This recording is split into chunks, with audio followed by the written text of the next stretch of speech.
What's up, everybody? It is a brand new episode of the 5280 podcast. Mike is dealing with a bit of some sore throat, and Glenn is actually in the air. So it is a two-person show between Gage and myself. What a historic win that we are coming off of from Sunday night. It goes without saying, even based on some of the record books, as probably one of the, actually not even one of, it was the greatest comeback and probably greatest NFL game we have ever seen at any lifetime. And and the best part about it all, it involves the Denver Broncos and a Denver Broncos victory that we are going to end up talking about. It was an incredible game, an incredible environment to be in. And obviously both Gage and I were there. So we're going to get a chance to fill you guys in about our fan experience, probably first right off the top. But before we dive into to any of that, make sure you hit that subscribe button for the MHRT Network page. Follow both Gage and I over there on socials at Gage Madrid NFL, myself at Cameron Parker PO. We are also pushing for 2,000 subscribers by the end of the year over there at MHRT Network. So make sure you tune into that. Make sure you as well tune into Broncos Syndicate that Gage Madrid does, over there on YouTube. First, I guess to get a pulse of everything. Gage, is first and foremost, you have a voice. That's probably like yes. numero uno.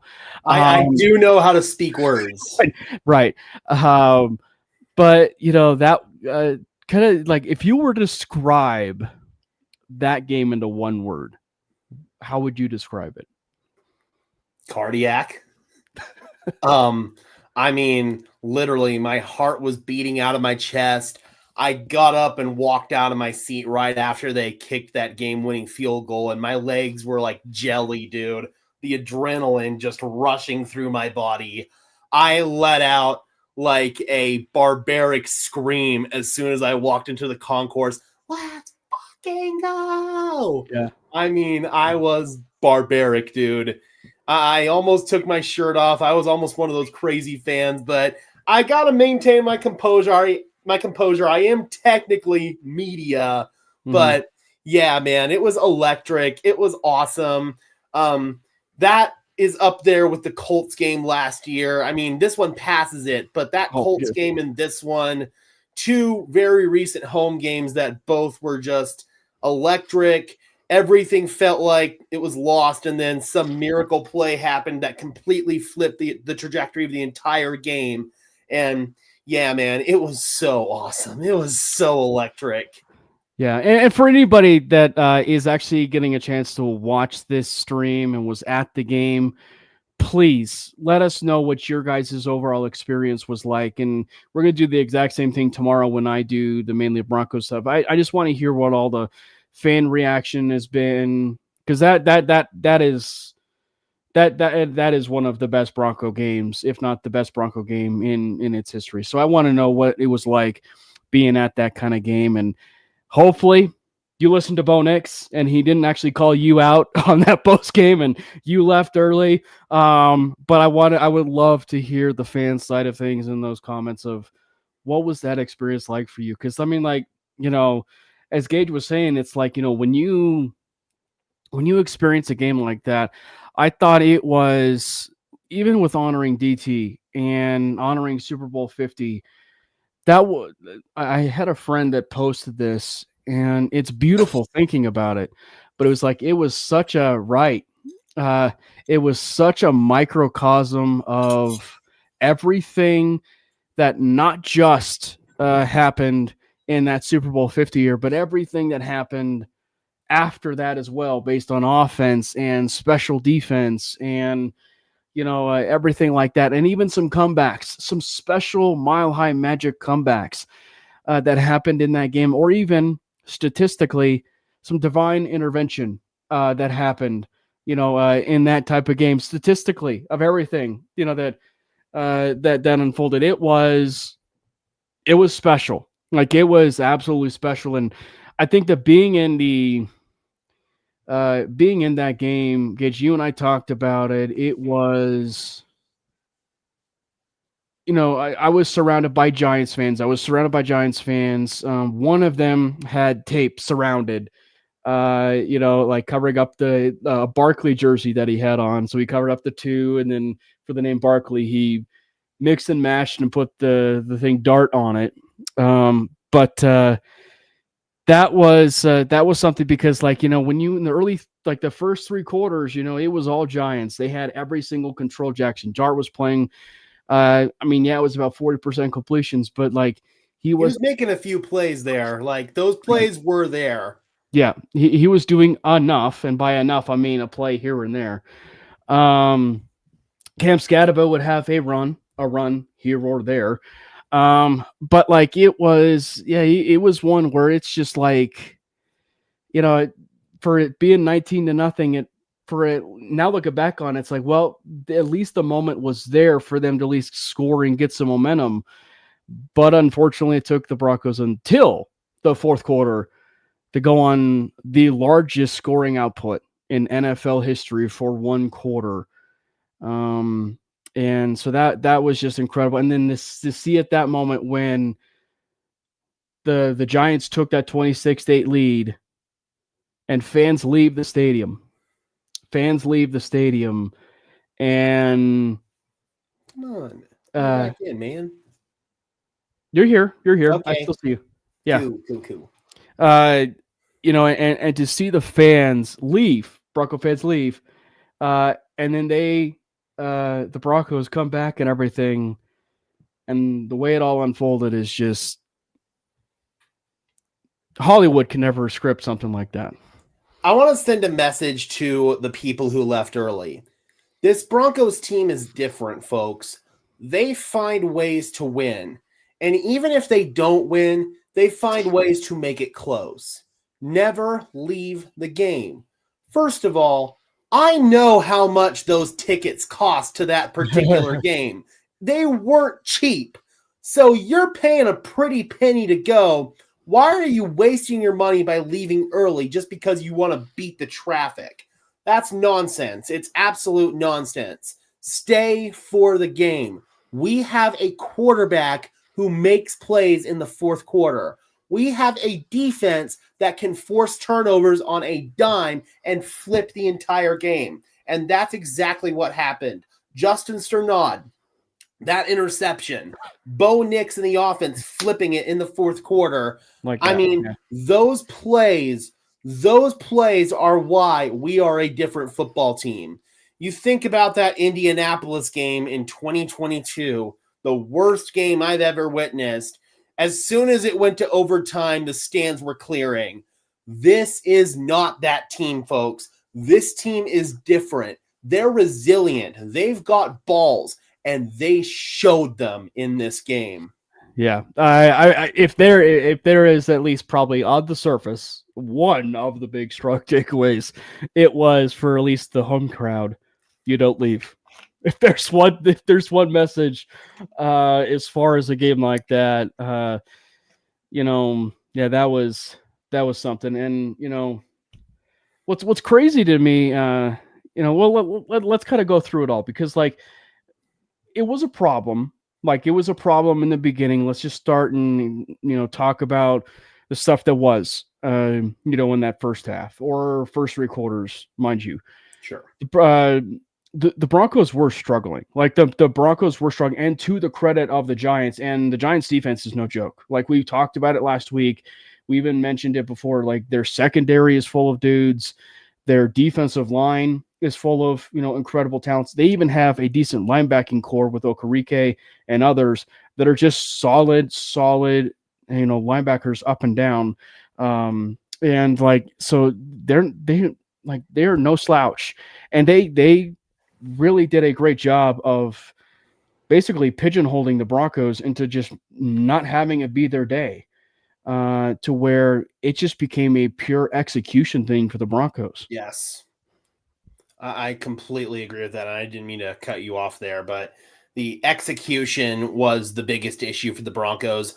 A lot of people were calling out the play calling. And there were some moments where the play calling was a little frustrating, particularly that goal line sequence. But the Broncos were struggling to run the ball in those first 3 quarters from a run blocking standpoint. And I feel like they were just trying not to expose that offensive line, which is kind of weak. The popular narrative is that the Broncos are trying not to expose Bo Nix with some of these play calls. I think it's the offensive line. Luke Wattenberg, Alex Palczewski. Palcho played decent enough, but Wattenberg was a problem in this game. I mean, we've talked about it on Twitter. Multiple high snaps, multiple blown blocks. It's just getting to a point where Wattenberg is a liability, and he is putting the team in a bad situation on a down-to-down basis. So the first half could be pointed to getting your ass kicked in the trenches, missing blocks, especially on those perimeter screens, and Bo Nix having some bad ball placement on some of those deep balls in that first half and even in the third quarter. But they were able to get their shit together in the fourth quarter. Bo Nix hit a few of those passes, those back shoulder fades, that wheel route to Cortland Sutton, that one play where I don't know if he was going for Sutton or Mims, but that felt like just bad spacing by the receivers. They were way too close together on that play. You don't normally see receivers being in the same area like that. So I have no clue what happened on that given play. But yeah, man, the Broncos, they were getting their asses kicked and they just weren't executing well up front or on the perimeter in the blocking game. And those were the main issues I felt like in the first half. And even though, and we'll talk about the Sean Payton play calling still at times, but like for as much as people do gripe on the screens, and look, I am one of them. I think even at times you've been one of them as far as like the amount of screens at times, but like probably half of the screenplays were also execution. The perimeter blocking on those screenplays, there just wasn't enough effort there. There wasn't enough effort on those perimeter blockings where, it was a little bit too much about making fetch happen with like RJ Harvey or some of these players, on the outside there, maybe to a little degree, to a little extent, if you will. But the wide receivers, they weren't, they really weren't actually playing well. I mean, and what's so frustrating is they have a good core. They have a good run blocking core of wide receivers when it comes to guys like Pat Bryant and Cortland Sutton and some of these other guys, or even Trent Sherfield for that matter. The problem is just it was far too inconsistent than it needed to be. And Sean Payton was probably calling a little bit too much screenplays, and that's probably a point that we'll end up talking about. But I think that I think just the other side of this too is like when you have also a really good defense. We saw this at times against the Titans. You do have to show some screens to help mitigate a pass rush at times, and just unfortunately half the time some of those execution plays weren't working, but also they weren't going up tempo, and that is something that is going to be a massive talking point for, obviously not just us, but any Bronco podcast or even, what you'll be doing on Bronco Syndicate if not already. But it's like the up-tempo stuff is something that's going to end up being talked about, and they didn't go up-tempo. They were going a bit in slow motion, and that is a problem in the first half, or when they start slow, or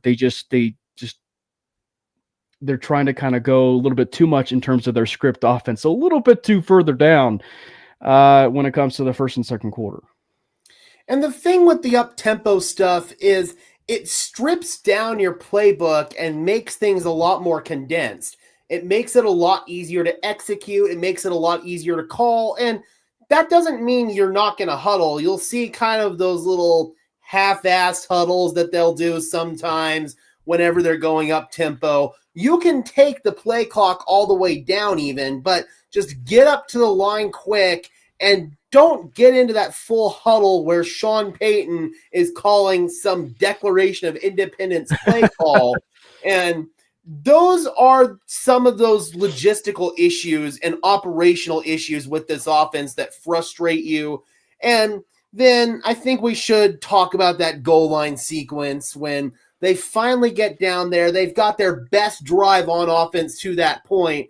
And yeah, I understand the run blocking has been less than ideal, but your play call right there is to throw it to Garrett Bowles, and Bo Nix misses him. He's wide open in the end zone. Bo needs to lollipop that thing in there, and he doesn't do it. Another execution issue, but also, why not just run the ball?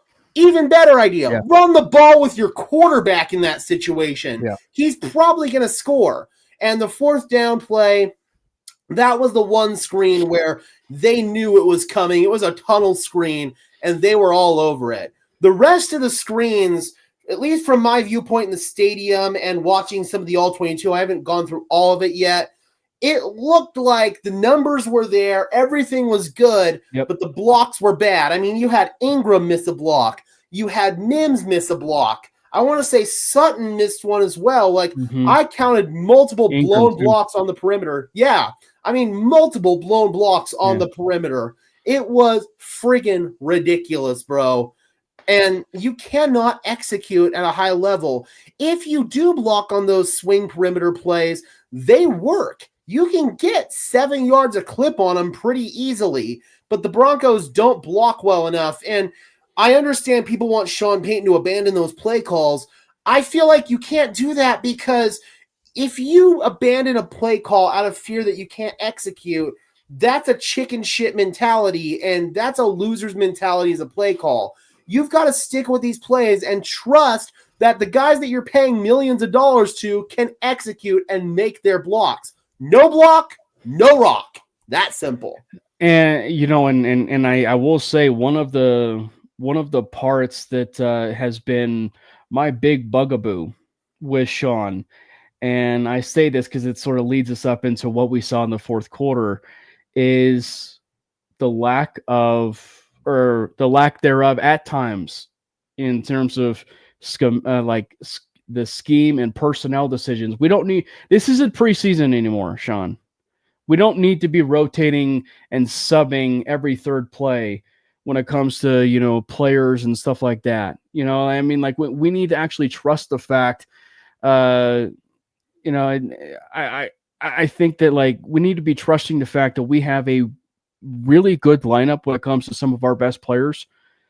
And when you are rotating, we even mentioned it last week, but it's just like when you are rotating players in and out and in and out, like there's no wonder Bo's timing is off with some of these wide receivers, or there's no wonder some of the timing is off with, you know, the hands and, you know, catching the football and at times. And I'm not trying to give guys like Troy Franklin a pass, but it's just like regarding Troy Franklin though, it's like we are still seeing a little bit of a much better season from Troy. And that's just because there's a little bit more of the confidence level, but just unfortunately due to the fact that there's so many personnel changes still with Sean, I just feel like when you have it, it's just one where it's like the reps are just unfortunately getting lost because there's not too much continuity there because you're switching players in and out. You know, I'm kind of torn on this because I see the advantages to swapping out your personnel. I read an article that NFL defensive coordinators were surveyed and they ranked the best offensive play callers in the league.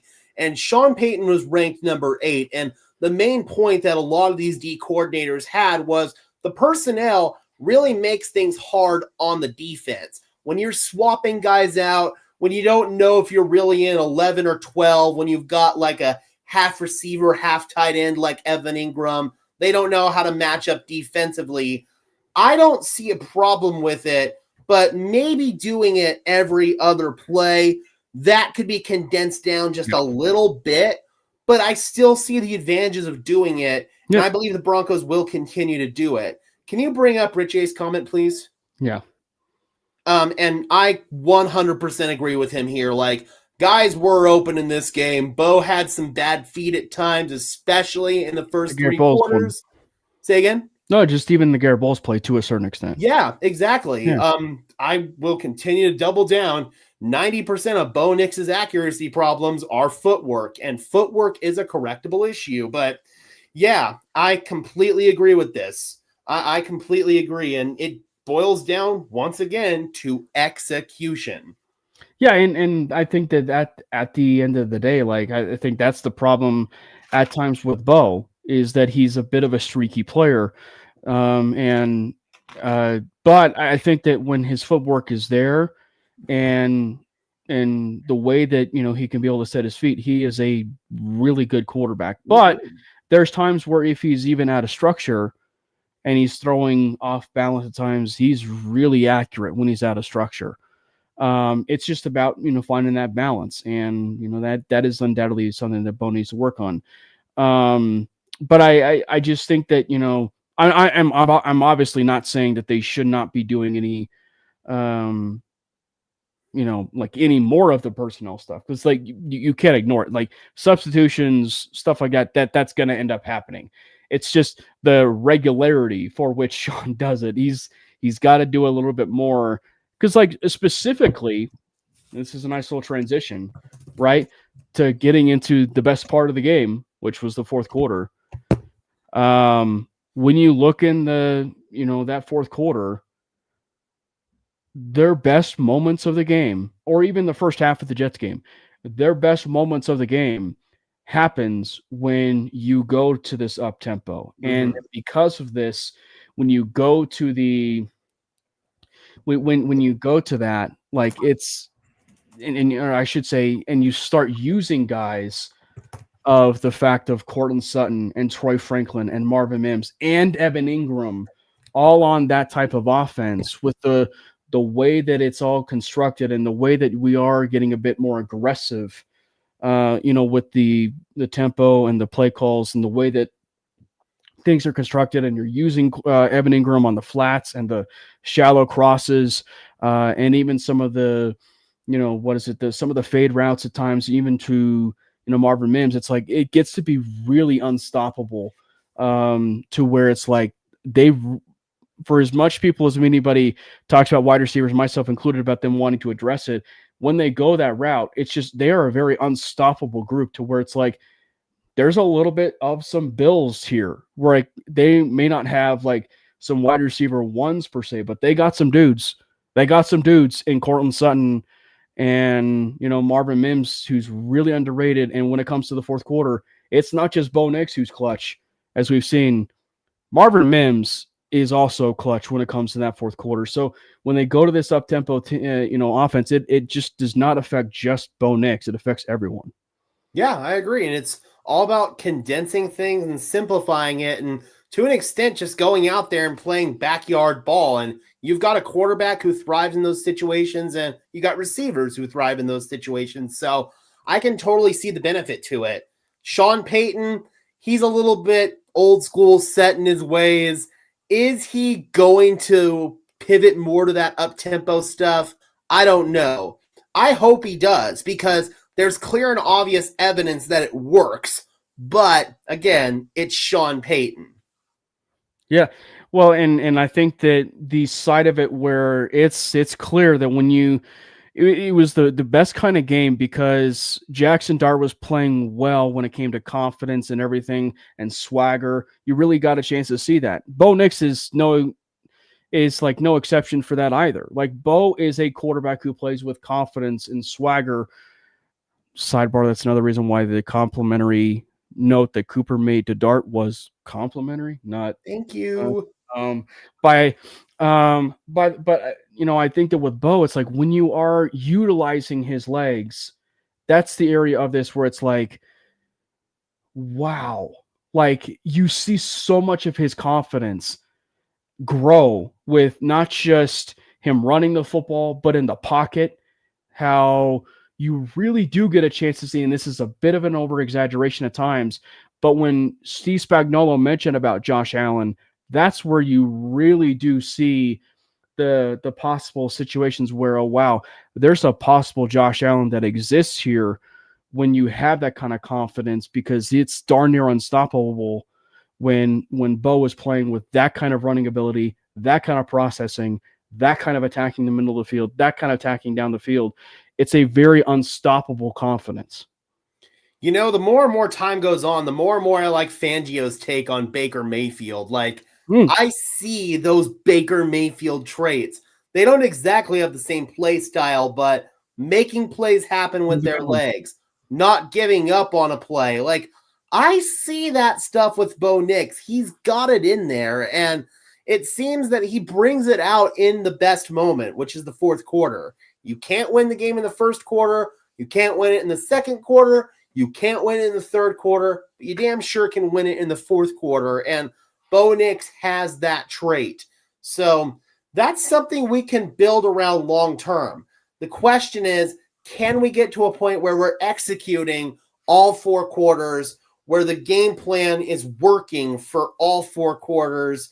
We haven't had that yet this year, and we're still searching for it. That's a good thing. We're winning football games. We're 5-2. We're first in the AFC West, and we're not tied with anybody either. No. We are first. We are number one.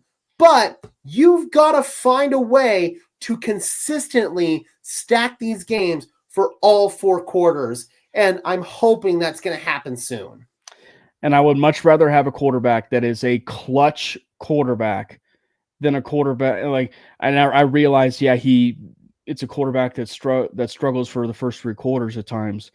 But like, I would much rather have a quarterback that pulls those W's out and is a clutch quarterback, because that is what defines a legacy. And as of right now, if there is a part where, look, you peel it down, I understand the stupid Knicks argument about the amount of games when it comes to, just collegiately, and then, the NFL.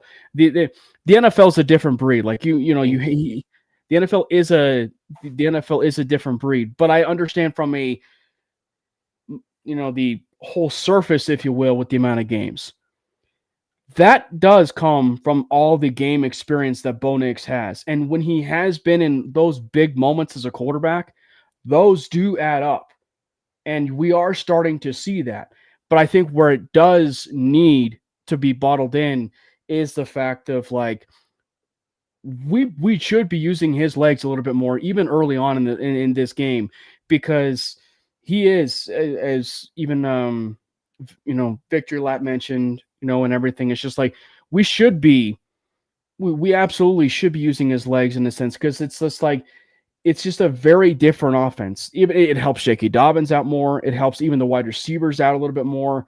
Like the overall offense and the way that it is operated is on a much more elite level. I mean, we talked about it we talked about it after the Philadelphia Eagles game, when Bo Nix and the Denver Broncos, for anybody that wants to doubt him as a quarterback or his moxie or whatever, I don't want to hear it, went into the Super Bowl championship, Super Bowl champions building and scored 18 unanswered points. And what does he do? At home, he not only makes the Denver Bronco fans leave, but also makes them regret leaving the stadium, because him and the entire offense put 33 points in the fourth quarter. That is like the equivalent of an NBA game where a team puts up like 60 to 70 points in a quarter. That is something you do not see, and that is the highest of ceiling play for quarterbacks. That is top 3 quarterback play. That is upper echelon, even up near with Mahomes type stuff, where if you can be able to bottle that kind of stuff, you are going to have a very, very elite quarterback when it comes to the Denver Broncos. And to the point of using Bo's legs, it buys you time as he develops as a drop back passer. You can move the ball more consistently, and it gives you an extra number in the run game when you keep the ball in Bo Nix's hand. You have that advantage in the run game. So I want to see more of this. I want to see more designed runs beyond just the read option stuff, like QB power, QB sweep.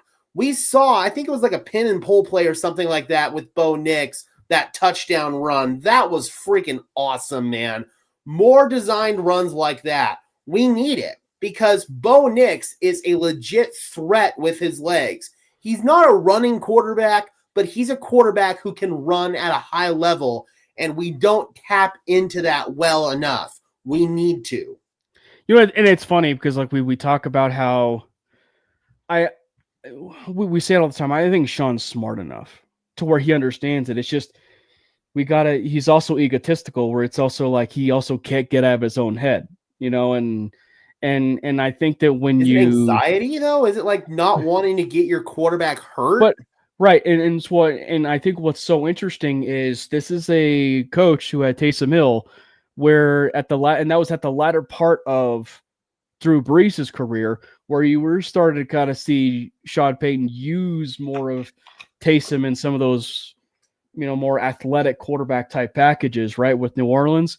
Well, now you have a quarterback who is a decent enough processor through the, you know, the mid-20s of his NFL career, you know, and clearly, as we've seen, can use his legs. So, Sean, you have the best of both worlds right now. You might as well take whatever it was as far as your Taysom Hill offense, if you will, that you had in New Orleans, advance it to a certain degree because of where Bo Nix is at, and let's ride with that because like that is it's going to be one where it's going to I think it's going to benefit so much for Bo, and it's going to end up benefiting, you know, the parties of, you know, with that wide receiver room and specifically even the tight end room, because like, you know, as much as we talk about the wide receiver room, it's just like all the parties are being impacted, and because you're starting to see the distribution go a little bit more where everybody's getting involved, where the other side of this is like, as much as we talk about, you know, Cortland Sutton showing up big, and he shows up big when the game matters. There's really two players as of late in the last couple of weeks where they've really ignited, you know, as far as this offense, and it is Evan Ingram and Marvin Mims. Evan Ingram and Marvin Mims deserve a lot of credit for how well they really do play, you know, in, you know, late in games. I definitely agree. And it's good to see Evan Ingram start to come on, man. We saw that flash in the pan in the preseason, that 57-yard catch and run against the Cardinals, but it was a slow start with Ingram, had those injuries. I'm hoping he gets better and better as time goes on, and we see more of those explosive plays where he can take a catch and run to the house or get a big explosive gain off of it. So hopefully as they integrate him in more, and with Marvin Mims, it's very much due for like one of those deep posts or something like that. They need to connect on one. They really do, just to kind of get things going a little bit. Once they connect on one, they can start connecting on more and more. Bo needs to be consistent with his footwork in that regard, and he needs to be able to hit him. But once they hit one, they'll start hitting more and more of them, I feel like. The other part that made this comeback just unbelievably impressive, and shout out Sarah Bettinger at Locked On Broncos for making this point. Do you guys know, and obviously looking back on it, we should have realized it the moment we were at that game, but like, do people not know that like the Broncos won this comeback without an onside kick? Like, that is just so impressive because, like, you know, in this day and age with like the new kickoff rules, you have to notify. You have to notify the referees that, you know, you are going to have that onside kick. They didn't do that. And I think that as far as much as we were criticizing Sean Payton for the play calling, we do have to praise him, I feel like, Gage, for the clock management of that fourth quarter, because that was, you know, that was a picture perfect quarter for not just the offense, but the clock management as well. Yeah, I mean, and you got to give some credit to the New York Giants for screwing it up a little bit there and not running the football when they should have and forcing Sean Payton to burn one of those timeouts. But yeah, the clock management was absolutely fantastic. And I was thinking they probably should have gone with an onside kick. I was saying it in the stadium after that second touchdown. And Sean was like, nope, we're going to kick it deep and we're going to trust that we can get this ball back. And guess what? They got a turnover and they got the ball back. So at the end of the day, man, you've got to trust Sean Payton. He knows what he's doing in these situations. He knows situational football. When he called those timeouts, it was perfect. It allowed the Broncos to be in the situation to win this game. So his game management was impeccable in this one. Yeah, and there were so many plays. There were so many plays that were pivotal. There were so many plays in this game that were just so pivotal, and really one of the best plays, if not best moments of the entire season. And we're all bottled up into that fourth quarter for not just Broncos history, but at this point in the Broncos season. And I think it's hysterical in a good way, guys, like in a good way, as we're transitioning here, that the most like pivotal point of the entire game, the most pivotal point in the entire game was when the liabilities outside of Dre Greenlaw result in the first turnover in I don't know how long, where Alex Singleton, of all people, blows up Cam Scattaboo.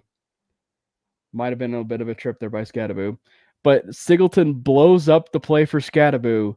Jackson Dart has his rookie mistake and throws it to Justin Strnad, who has, as I've said, played pretty well in the last, 3 weeks or so, and comes away with the interception, flipping the entire stadium even more upside down.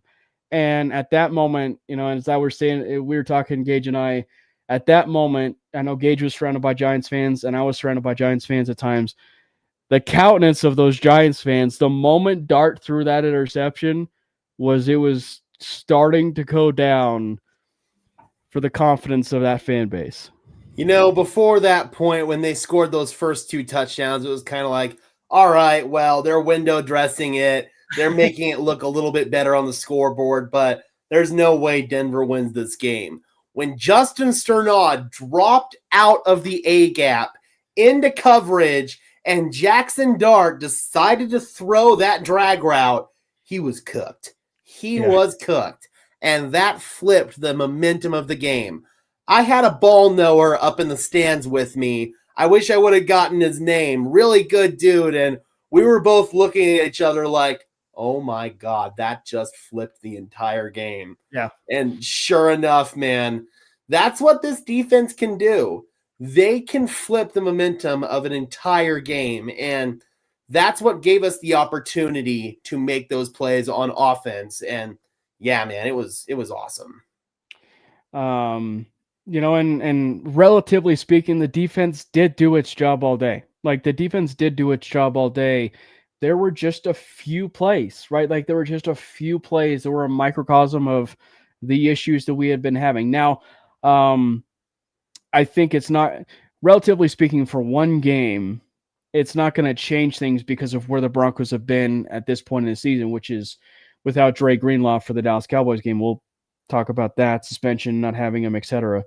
But like, I think that, like, for what we saw in that brief moment with Greenlaw and the 6 tackles for the part-time role that he played in 20% of snaps, 6 tackles in 20% snaps is actually an absurd number for Greenlaw. And so I think that if you're a Bronco fan, you should be ecstatic for what you saw with Greenlaw there in that short amount of time. Because we really haven't had an enforcer in there in the middle, really, as we've said, since Al Wilson, and he made his presence felt for Jackson Dart that I will be playing on loop for a very long time. Because, like I said, the Broncos have just not had a linebacker, frankly, maybe even since Al Wilson, where he could just let you know, hey, I'm here. Like, I'm here. Best part is he looked healthy. Just moving sideline to sideline. He's moving well. The suspension thing, it's frustrating. We'll talk about it.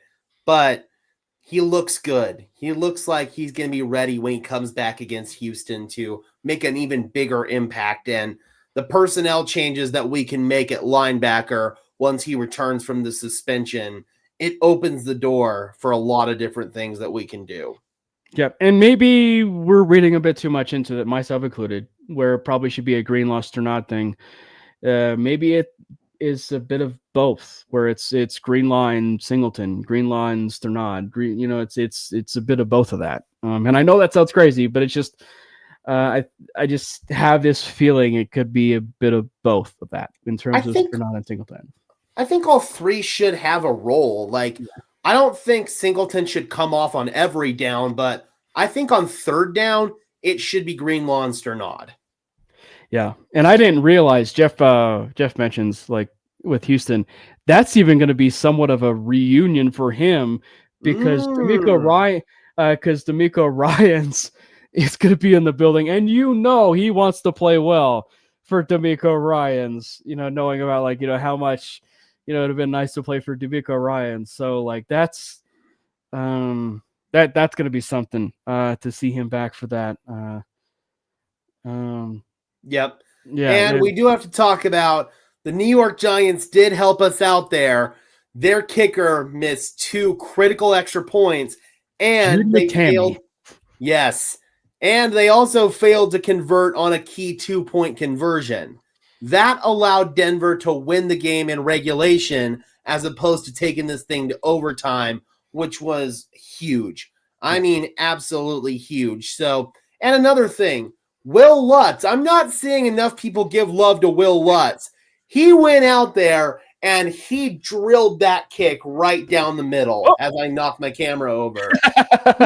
he drilled that kick right down the middle. Ice water in his veins, man. So Will Lutz, I know that he's had some inconsistencies and some people in Broncos country are kind of out on Will Lutz, but that was a clutch kick to win that game. And a great hold by the rookie punter as well.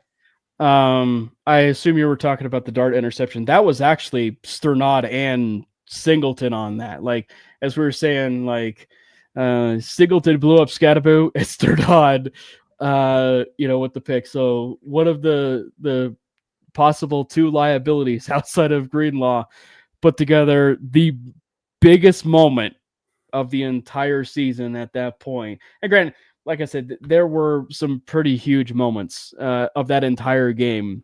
But the fact that the biggest one happened to be with Alex Singleton and Justin Sternad it just brings me to a smile, and is kind of hysterical a little bit to a certain degree. But all in all, though, I thought the defense did play quite well. The secondary, Riley Moss did get picked on for the biggest moment of the game. And one more time again, I think that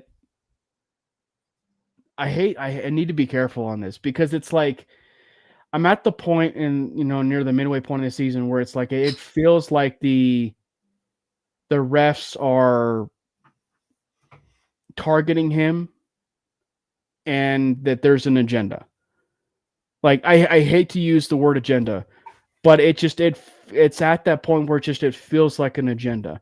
And the reason why I say it is specifically that call in general, because for one, they didn't call. Let's just say 5 seconds. 5 seconds easy before they threw that flag. Yeah. Let's just say it this way. What did I think it was pass interference on the J.L. Skinner, Dallas Goedert play? No, not necessarily, but that was far more of a pass interference penalty than what we saw on the Riley Moss and Melton play in nearly the exact same part of the field. And Riley Moss turns around and Melton is literally hugging him, on his shoulders, trying to get the ball and literally create a lot of havoc. And Riley's turned around, and we've said that one of the biggest things that is going to take it off the board in terms of pass interference is when you turn around. And the fact you had one referee not throw the flag and the other from the other side of the field Yes. throw the flag. I don't know. To me, it's like I need to be careful of throwing the word agenda, but it's like that felt like such an agenda push right there by the referees, and I'm so thankful that the Broncos came out on top with the W there. But that was and two, like I know maybe people are a bit up in arms about Sean Payton. It wouldn't have mattered. Like the calls like moving it like an inch or not even moving it at all.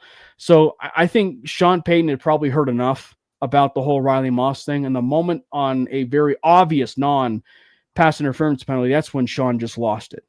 Yeah, I completely agree. That was some of the biggest bullshit I've ever seen. I mean, literally, that flag came after we had already cheered for an incomplete pass in the stadium. We were getting ready to do the incomplete chant, and that's when they threw the flag. It was so fucking late. I mean, I've seen late flags, but that was probably one of the latest flags I've ever seen. And like you said, it wasn't even from the official who was in front of the play. It was from the guy who was way the hell back over there. How did he even see it? How do you let the guy who's not in position to see the play throw the flag? I'm sorry, man. And obviously, we've got even more bullshit to sort through with the referees. I think this is probably a good time to transition to that. Go ahead. Okay, so Dre Greenlaw, he has been suspended for one game for, I quote, using threatening language to the officials. After the game-winning field goal, everybody's celebrating, and in those situations, the referees try to get off the field quick. They don't want to get caught in that scrum. I get it, but Brad Allen is standing next to Justin Sternad. Sternad runs into the big old scrum, and Allen shoves him, just shoves him out of the way.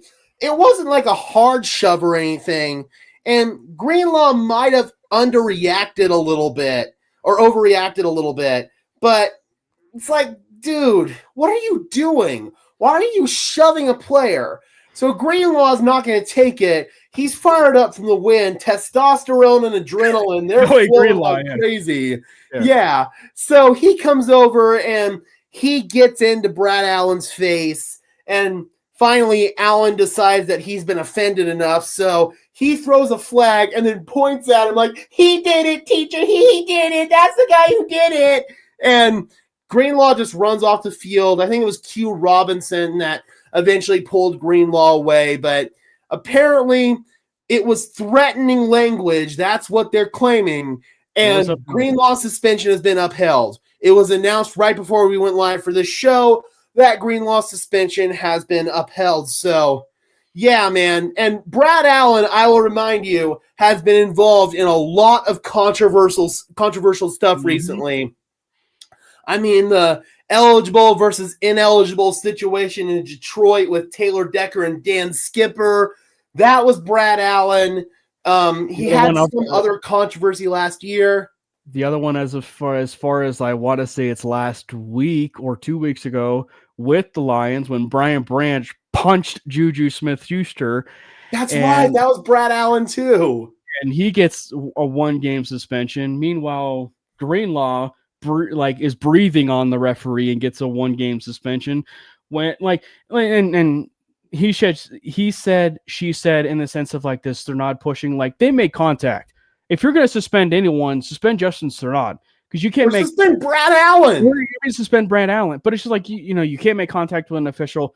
But I think that the other side of this too, I hate to turn this into a sports thing, and there's been times I know, like Gage, when we talk about the refereeing too much, it goes to sports, because I think this is my problem, is that when referees, umpires, or anybody makes it about them, or they try and control the narrative of sports games, is the moment, yes, and I mean this, that the NFL, NBA, MLB, NHL needs to step in and suspend or fine the referees for making it about them and changing the narrative of a game. Like, yep. I know that sounds harsh, relatively, like you need to keep a standard, a very unbiased standard for what it is of that product of the NFL. And so if it at all seems like, like there's a moment where, Greenlaw, who never made contact with the official, and there's audio. There's not going to release the audio, but there was audio. But like, I guarantee you there's probably even worse things that have been said to a referee, and they've never even suspended a player, even dating back to the 70s. Like, and so it's just like the fact that we are, suspending a guy for talking back and doing stuff like that, it is very soft. It is very soft. And again, like if there is anything, if you wanted to suspend anything, do fines for the referee and Justin Sternad for thank you. For simply making contact. Greenlaw didn't even touch him. And so like the fact that we had the Branch incident like a week ago, 2 weeks ago, where Branch literally punched the player and got 1 game suspension, but Greenlaw says, I don't know, some like nasty language, and then all of a sudden he gets a 1 game suspension. It's just like the standard of not just that, but just the standard of how the NFL operates and everything is just, I don't know. It's very like, I don't know. And it's a problem in pretty much every professional sports league. I'm watching this freaking OKC and Rockets game right now, and 9 minutes into the game, guess who was on the free throw line? Mm-hmm.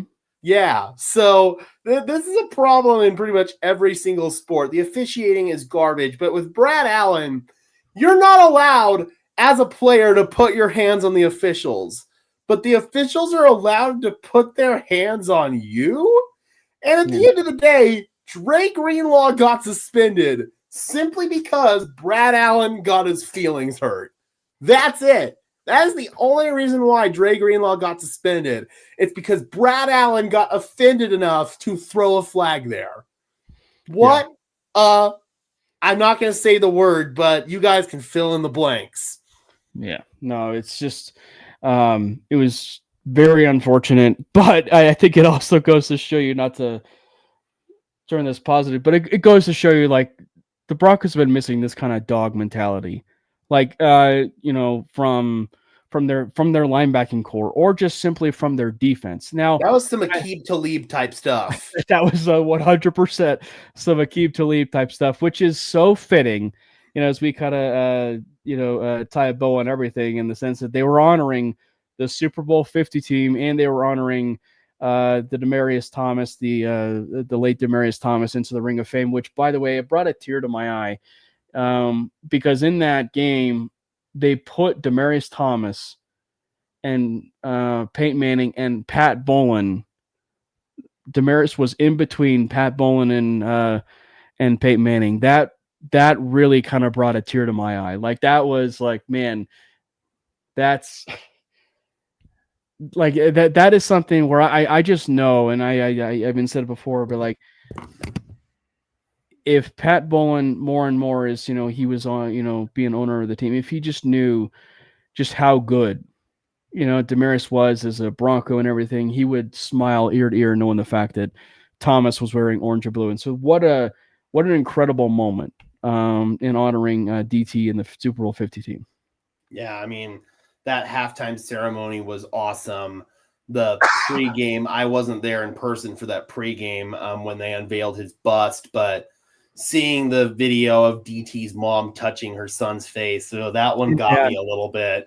Yeah. I choked up after that one. It was a very special day, but also a very emotional day. I think all of us collectively wish that DT was with us to see that, but he was there at the game. Yeah, I mean, it was that game, dude. Just, it was very fitting because that was a true Super Bowl 50 type of game right there, man. That season we had so many games like that, and for that whole team to be there, and for us to be honoring DT like that, and for this game to go like that, of course it did. It's so poetic.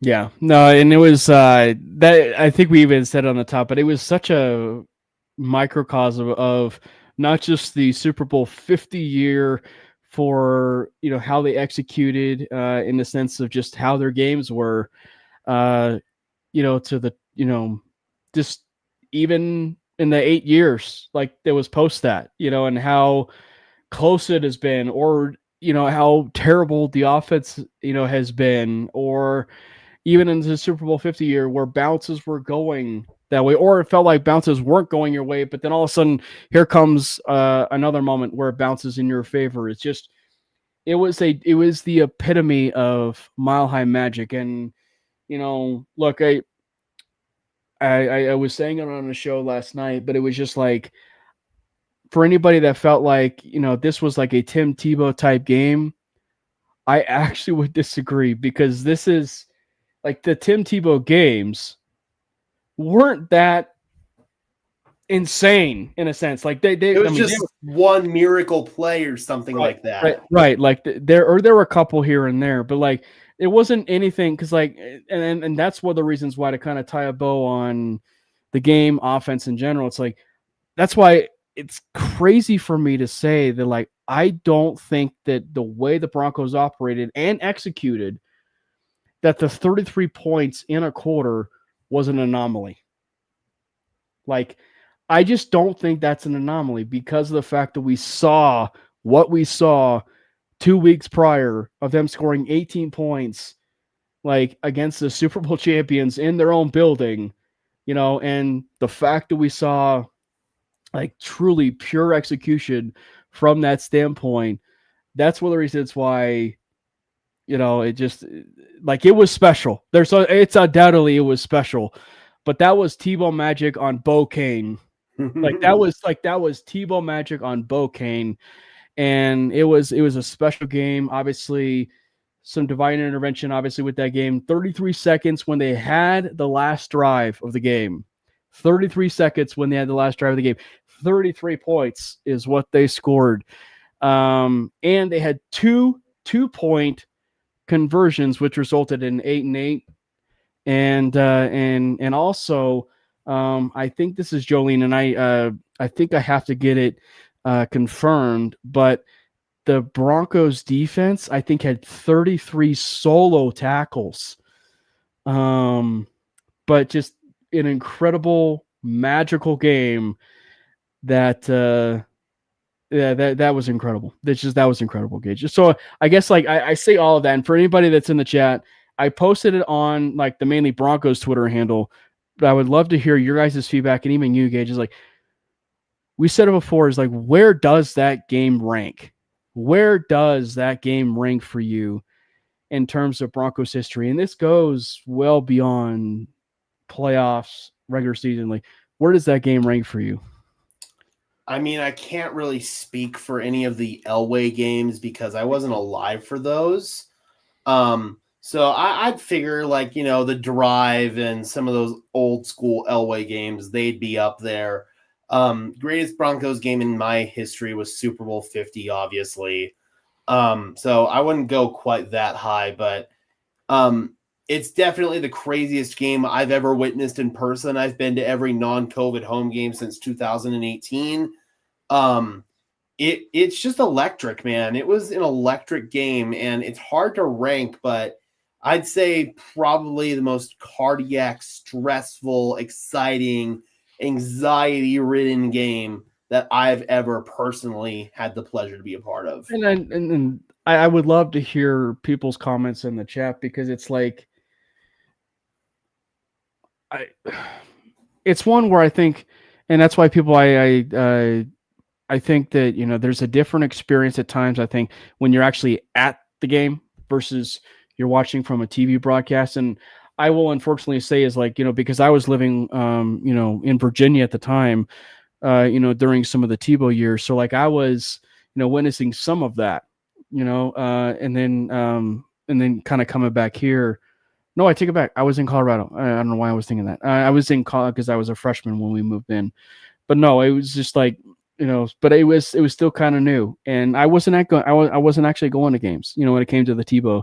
So, but it was a different vibe where you get a different feel of like, there's magic, like with these games in 2011, or with like certain games, like the Russell Wilson game against the Buffalo Bills, and the Russell Wilson game against like the Minnesota Vikings on Sunday Night Football. But it was just like, I just think that when you're at a game, I think it just adds that different layer to it where it's just like, I don't know, like, and the fact that you and I experienced what we had in the countenance of the Giants fans at such a high, like I was saying it, when we were in the green room, when I had the Giants, the moment 26-8 happened, or sorry, 19-8 happened when the Broncos scored on a play that was very similar to the Vele play when the Broncos played, with the Chiefs and everything last year. The Giants fan who was sitting 2 rows up, in front of us, stood up and in very New York Giants fashion or New York fashion, stood up and turned around and faced the entire crowd and just in very petty fashion just started clapping his hands. And so it's just like, I don't know, like when you experience that kind of stuff and the wild ride that was, it has to be in the top 5 for me. Like it has to be in the top 5. Yeah. And playoff people in the chat were bringing up that 2015 New England game in the snow. That's probably one of the most special games I've ever seen. I wasn't in the stadium for that one. I didn't live in Denver at the time, but that one was definitely special as well. So I'd put it up there with that one. And record-wise, that was the most impressive comeback in NFL history. The teams were 16-2, or no, 1,608 and 0 when they were down by that much heading into the fourth quarter. And the fact that we had a game like that and the win probability was 0.2. 0.2. And the Broncos came away with a win. That's crazy. Yeah. The one time I put U.S. currency on the Oklahoma City Thunder. The one friggin' time, man. They lost. Oh, here goes Shay. Come on. Don't sell this friggin' parlay for me. I need a miracle for him to cover the spread, but Yeah. Bo, obviously, Victory Lap Veterans, as the fans have left early. Dude. Yeah. And as Bo mentioned after the game, I feel bad for the fans that left early. What do you say? I want to beat the traffic. What do you say? I don't want to be stuck at I-25 for an hour. Yeah. As I said earlier, Gage is like, let me know your take. I wouldn't say that was luck for specifically that for their like that was just execution. I think that there's plays sometimes you can't script sometimes, like the Cernod play in terms of like a bad throw, like in a moment like that. But like it still takes execution. I think that fourth quarter offensively was a masterclass with execution. Luck equals execution, preparedness, and opportunity, and the Broncos had all 3. They needed to get the opportunity, but they had the preparedness and the execution. That's what matters. Yeah. So I undoubtedly think that was all execution. Moving forward now, obviously the Broncos have their toughest test. They have their toughest test against the Dallas Cowboys. They will be in their throwbacks. And actually, the max you can wear your throwbacks is 3. And they're going to be wearing them in a very short period of time. They're going to wear them in week 8. They're going to wear them in week 10. And then they're going to wear them week 18. Week 18 in the very last game of the regular season against the Chargers, which is actually kind of cool. But this is going to be a very interesting game. Obviously, if you're a Riley Moss hater, this is a great game for you because, to call it for what it is, if there is one part of it where Riley struggles, or any corner that struggles, it's those back shoulder throws. And George Pickens is a very, very good back shoulder wide receiver. And he's playing really well with Dak Prescott. Is it a contract year? Yes. But I think it's going to be a very interesting game, and I I say all of this because I'm expecting to be an offensive shootout. But I say all of that to where I wouldn't be the least bit surprised if it's the complete opposite, and it's just like this defensive battle, and um, both offenses are kind of stalling a little bit, and then all of a sudden we get like a few possessions here and there where the offense kind of explodes a little bit, and but I don't know about you, Gage. Like it feels like it has the chance to be an offensive shootout a little bit. That's kind of what I'm thinking too. Dallas's defense has had a lot of struggles this year. Matt Eberflus has kind of been under fire.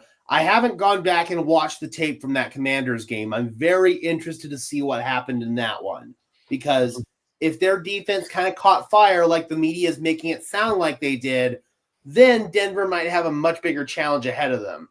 For the Dallas offense, they're playing at a really high level right now. Dak Prescott is playing some awesome football, and Javonte Williams is having a career resurgence in Dallas. He looks explosive. The burst is back. He looks incredible. I'd argue there's no running back who's playing better right now in the NFL than Javonte Williams. And it's pretty hard to find a quarterback who's playing a lot better than Dak Prescott right now. So this offense for the Dallas Cowboys is probably going to be the toughest challenge to date for this Denver Broncos defense. But I think they should handle it. It's all going to depend on what version of this Dallas defense shows up.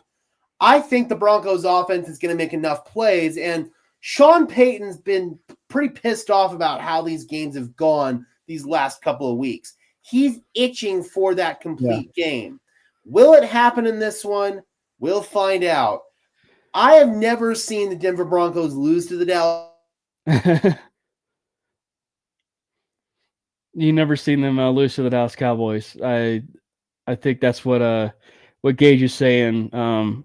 But yeah, no, it's just because like there was the at least as of late, like there was the Trevor Siemian game where he where he went off, the Teddy Bridgewater game, the famous Teddy Bridgewater game, right? That's where you get cut off. Oh, you were getting ready to say that you have never seen the Broncos lose to the Dallas Cowboys. Yep, I never have in my lifetime. It has not happened since, I believe, 1995. I will be fundamentally shaken at my core if the Denver Broncos lose to the Dallas Cowboys. I have some concerns it might happen, but this Broncos team, they find a way to play some of their best football against the Dallas Cowboys. They've done it historically. I don't know. There's like this special level of hatred between Broncos country and Cowboys nation. I cannot have the Denver Broncos lose to the Dallas Cowboys, especially at home and especially in the throwbacks. We need to kick their ass. Well, and if you're a record person, Bo Nix is undefeated in the throwbacks. Thunder. But I just think that I will say this: the offense, I think, is starting to kind of get there.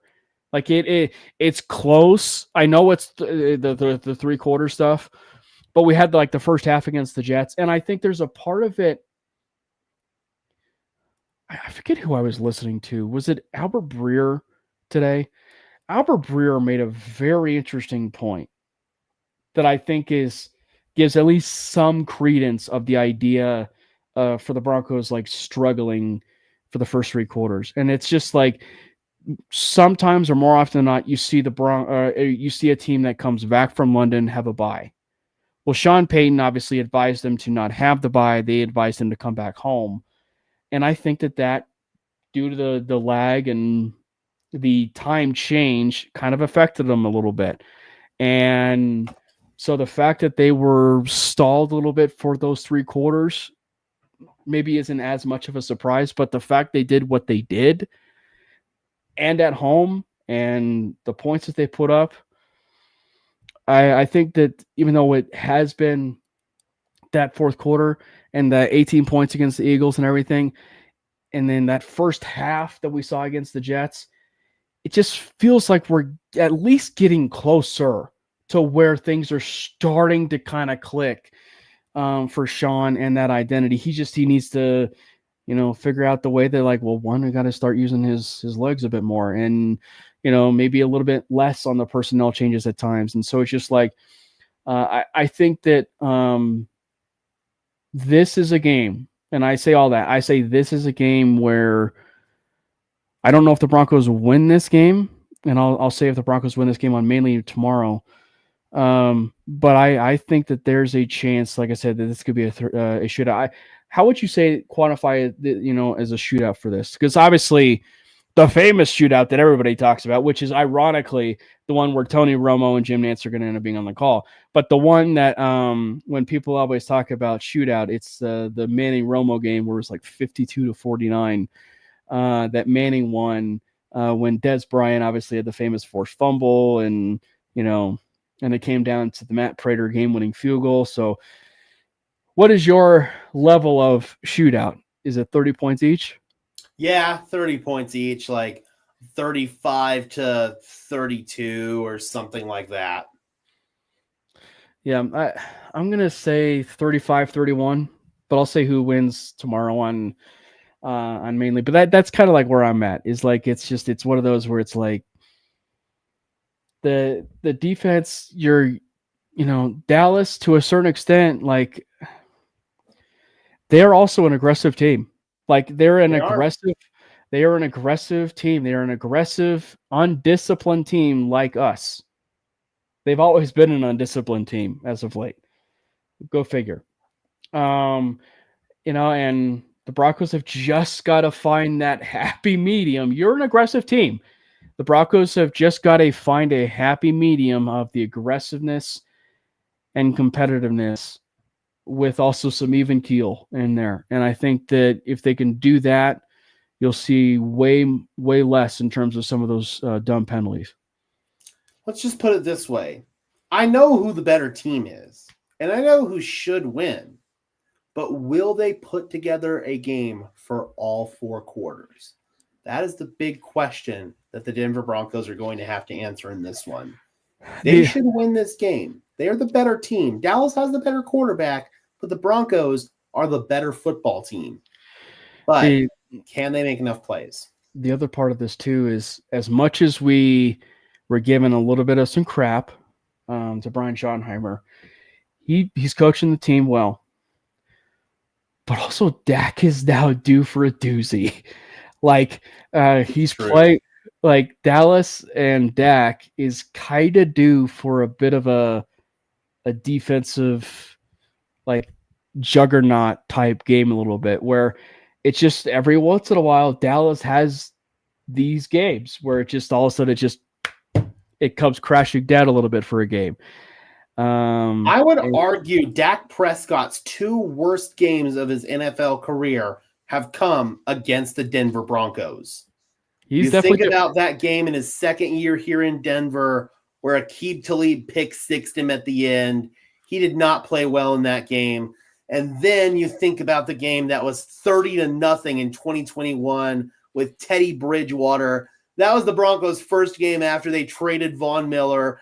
That was the first time, I will confess, I put money against the Denver Broncos. I bet the Dallas Cowboys to cover a 10-point spread in that one. I was so down on Vic Fangio. I was so down on Teddy Bridgewater. And the Broncos found a way to dominate that game. Something about the Dallas Cowboys, man. The Denver Broncos bring out the worst in them, and they bring out the worst in Dak Prescott. It would not surprise me at all if that happened in this game. I don't know if this has anything to do with anything, but it's also bizarre that these, and just the way the whole thing shook out schedule-wise. So Sean Payne goes up against his protege, his former like assistant in Aaron Glenn and the Jets. He passes Bill Parcells in that game. Then he plays Bill Parcells or one of Bill Parcells' teams, right? Like in the Giants, didn't he? Or, so then they play the Giants in the following week. And then He's going up against the Dallas Cowboys, the team that everybody and their mother wanted Sean Payton to go to. True. I don't. It's just weird how the schedule had kind of worked out that way. For like those 3 weeks. So I don't know if that's gonna get a little bit too much in his head, but I pray that Sean is in his bag and we see let me put it this way. There will be some nasty narratives that Bo Nix puts together another 4-touchdown performance. If he puts together another 4-touchdown performance, that touchdown to interception ratio is going to have me feeling very, very nicey. Because he's nicey. Yeah, like it's going to be nice. So indeed. Any other final thoughts? Regarding the game. I think we're good. I think we can wind this baby down. All right. Well, make sure you get a chance to see Gage and all the content, all the great content that he does over there at Broncos Syndicate, over there on that YouTube channel. Make sure you tune in to what I do on Wednesday as well for the Mainly Broncos podcast. That is at 7:30. And we also do a YouTube channel now over there at Mainly Broncos. And we are also doing the YouTube channel for the MHRT network that we are really pushing for 2,000 subscribers by the end of the year. I know that's a tall task, but given the fact that the Broncos had a miraculous win, it can happen. We can get to 2,000. Miracles can happen. As JP says in Angels in the Outfield, it can happen. All it takes is one big video. That's all it takes. So, but it's been an absolute pleasure. We also, as far as Mainly Broncos goes, by the way, we do a bunch of short form now over there on TikTok and Instagram. We are actually getting quite, popular as of late right now on the Instagram for some of the short form.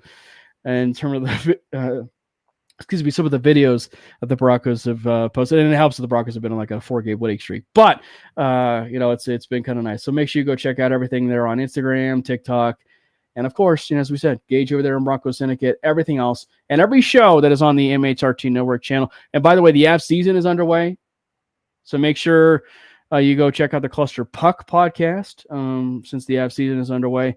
But thank you guys so much, and then until next time, next week, go Broncos. Fast lane when I pass in the street, bag of money in the passenger seat. Simcoe's been asking for me on the road from the west to the east. Way up, I might never come down, cause the coast's racking up the flame out.